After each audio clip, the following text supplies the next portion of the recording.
Dogs have an incredible sense of smell. Humans have 5 million scent receptors in our noses. Dogs have 200 million. So when the United States went into Iraq in 2003, the biggest threat immediately became clear that it was IEDs. And yet they weren't prepared to find them or to detect them or to encounter them on road patrols. So they brought in a small number of dogs and started to use them to detect IEDs and bombs. So they're trained in bite work to detain someone, to chase after someone and to bite them and bring them down. They have very, very powerful jaws. There's something like 400 pounds of pressure per square inch with every bite. Sharks, for example, have 600 pounds of pressure, so dogs are actually kind of as strong as sharks or almost as strong.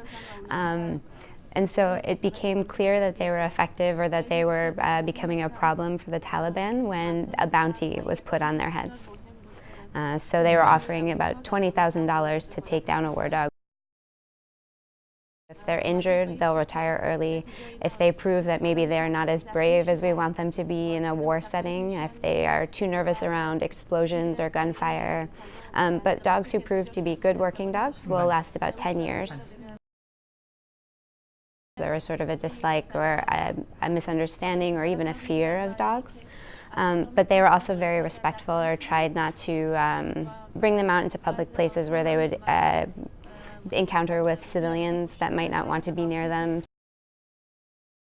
Handlers from Iraq, handlers from Afghanistan all had a very similar experience in that they said they felt safer with their dog, but also they felt like they were able to come back a little bit more whole in spirit, not just in body, but because their dog was there with them, they felt they had preserved some sense of themselves.